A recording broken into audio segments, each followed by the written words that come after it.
Hello दोस्तों। चलो आज हम नीट 2025 में पूछा गया फिजिक्स का क्वेश्चन वो बताने जा रहा हूँ, जो आपको डायरेक्ट ओल्ड एनसीईआरटी के एक्सरसाइज से क्वेश्चन दिया गया है, जो मैं स्क्रीन पे दिखा देता हूँ। क्वेश्चन है ये वाला 29 इसमें। A physical quantity P is related to 4 observation A, B, C and D follows. P is equal to AQ B square by C root under D. The percentage error of the measurement in A, B, C and D are 1%, 3%, 2% and 4% respectively. The percentage error in the quantity P is. अब question में हमको percentage error कैसे निकालना है, P में कितना दिया हुआ है वो सब निकाल लेते हैं अभी। बहुत ही इजी ट्रिक है। आप फॉर्मूला एक डायरेक्ट एनसीईआरटी से एक फॉर्मूला उठाओ और उस पर वो सॉल्व हो जाती है, ठीक है। उसमें और मैक्सिमम बच्चों ने 2025 के नीट में सॉल्व करके सही सॉल्व करके आए हुए। देखो क्वेश्चन में ये है E is equal to AQ B square by C root under D, यही क्वेश्चन है। अब इसमें जो वैल्यू दिया हुआ है सारा का, वो A इज इक्वल टू कितना दिया हुआ है 1%,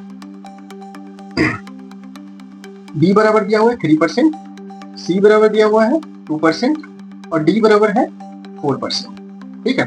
तो अब देखो कैसे सॉल्व करते हैं इसको। फॉर्मूला पे डायरेक्ट फॉर्मूला पे बिठाओ और सॉल्व हो जाएगी। और ये जो पावर है इसको हम लोग मल्टीप्लाई में करेंगे। देख लो 3 है तो इसको हम लोग 3 है तो ये आ जाएगा 3 इंटू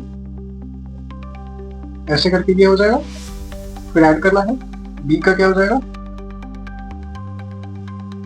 ये हो जाएगा।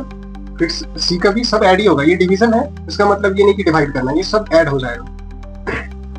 सी का कितना है तो सी का कोई ऊपर में नहीं, कुछ तो 1 होगा, ठीक है। इसका मतलब है तो 1 इंटू और फिर प्लस डी। तो डी का जैसे कि मान लो रूट अंडर डी है, इसको हम लोग डी को हाफ लिखेंगे, ठीक है। इसका मतलब है इसका जो पावर हो जाएगा वो फैक्टर में यानी मल्टीप्लाई में हाफ हो जाएगा,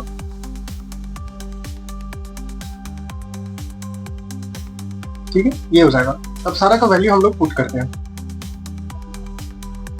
ए का दिया हुआ है 1%, बी का दिया हुआ है 3%, सी का दिया हुआ है 2%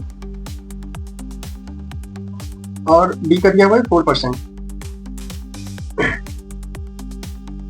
3 + 6 + 2 + 2 इज इक्वल टू 13%। ये इसका आंसर हो जाएगा।